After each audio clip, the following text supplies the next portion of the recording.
going on, guys? It is Shmeet back here with another video, and you see the title, and I just want to make this a little dialogue video.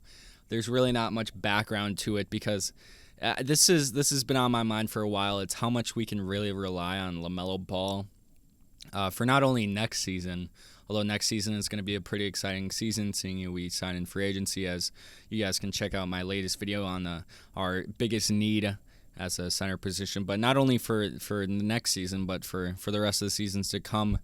Because Lamelo is literally the centerpiece. Since the first 20 games, maybe, you really saw how much he can do on the floor. And it's going to be interesting how much our organization relies on his growth throughout time. And even if I want to compare to players like Jason Kidd, who has been not only Lamelo's comparison coming out of the draft, but his brother Lonzo's as well.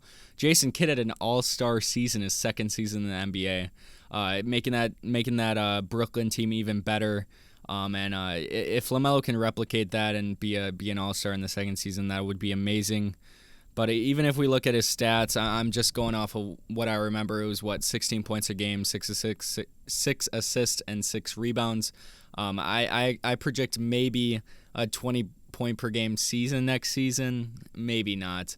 But we don't really need him to score, right? We have Terry Rozier, we have Devontae Graham off the bench, who we might even not have next season. We have Miles Bridges, who can be a 20-point per game scorer. We have Gordon Hayward. We have all these guys that can score. We don't really need Lamelo Ball to be a 20-point per game scorer next season. But we do have to rely on him for most of the playmaking, most of the decision-making out of the point guard position when he's on the floor. Sometimes it gets shared between him and Terry Rozier. We have to rely on him for a lot of the shot creation that we have. It's almost like the situation in Dallas with Luka, where the Dallas Mavericks rely heavily on Luka to create all the shots for his teammates. I mean, Dorian Finney-Smith, how many points would he be averaging if Luka wasn't there? Tim Hardaway Jr., how many points would he be averaging if Luka wasn't there? I mean, Jalen Brunson off the bench kind of provides that a little bit, but for the most part, it's Luka. And for the most part, for the Charlotte Hornets this season, when Lamelo Ball wasn't injured, it was Lamelo Ball. And it's really going to be interesting. I already said it before, how much our ownership relies on Lamelo to be good, because that's going to be a huge impact on what we do this offseason if we just draft players and then sign maybe one guy and then call it good because Lamelo is going to be so much better than this season. But really, does Lamelo cap off at this level? He already started the bar really high through his first season. He's the Rookie of the Year, whether you like it or not. The bar is right here. So can he go out of the frame and take it to right there? I don't know. Maybe he's just said he's going to stay the same throughout his rookie season. He's going to pull a Ben Simmons. But Ben Simmons I don't want to harp on Ben Simmons too much because he has gotten better defensively over time. His offense has stayed the same, though. Maybe that's Lamelo's path. Or maybe Lamelo Ball is going to be an all-star next season and just continue to get better. It's going to be interesting how much the Hornets rely on Lamelo.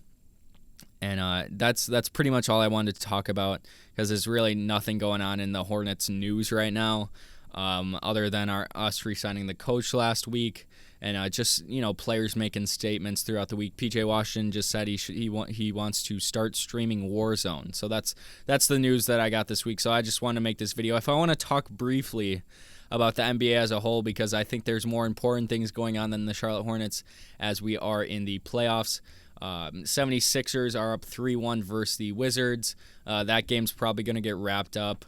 Or that series is probably going to get wrapped up next game, depending on if Joel Embiid is out there or not. I think Ben Simmons could carry them to a win with Tobias Harris. What are the other series? The Nets are going to finish their series out. Clippers, Mavs. I think the Clippers have most of the momentum going into Game 5. I really like how they're really making it a series, because if the Dallas Mavericks won Game 3 and they're up 3-0, that would have been terrible for Clippers fans. But it's good that they even out the series. What are the other? Jazz, Grizzlies. Every game has been competitive. And the only difference, there's a ton of differences between the teams, but the difference in the fourth quarter is that experience. And the Grizzlies, they kind of rely on Ja Morant to do a lot. And sometimes in the fourth quarter, you just can't do everything. And the experience of the Jazz just pulls through. Mike Conley, Rudy Gobert, Royce O'Neal, Donovan Mitchell isn't the most experienced guy, but he shows his experience as well in big playoff games. So that's really the only determining factor for the Jazz. Who would they play next series? The Clippers. I think the Clippers win that if they win against the Mavericks. I think they do win against the Jazz. That'll be an interesting series, though, because the Jazz have a lot of depth, and the Clippers' depth, Nick Batum isn't having the greatest playoff performance, but you can't expect too much out of Nick Batum. But regardless, what are the others? Lakers, Suns, without AD, I think. I think the Lakers without AD are a worse team than the Suns. Because Chris Paul is fully healthy. So it's going to be interesting, the timetable for AD. I don't think he's playing Game 5, so I think the Suns maybe win that unless, LeBron goes 2018 Cavs mode and just wills them to a victory. What are the other series? I'm thinking off the top of my head. We got, Hawks, Knicks. I think the Hawks have the momentum right now. They're going back to Madison Square Garden, I believe. But the Hawks are up 3-1. That series should be over. Maybe they'll push it. Maybe the Knicks will push a Game 7. But it's interesting to see all of Tom Thibodeau's teams have great regular seasons, and then in the playoffs they just don't replicate what they did in the regular season. It's very interesting. But regardless, that's going to be it for me. If you like this video, subscribe. I'm on the road to 500 subscribers, and at 500 subscribers, I'm going to do that one video of me reacting to all the, I made a compilation, of all the games that I've reacted to and all the funny moments, all the exciting moments, all the depressing moments throughout the year. So if you want to see that, subscribe if you are new. But yeah, it's going to be it for me.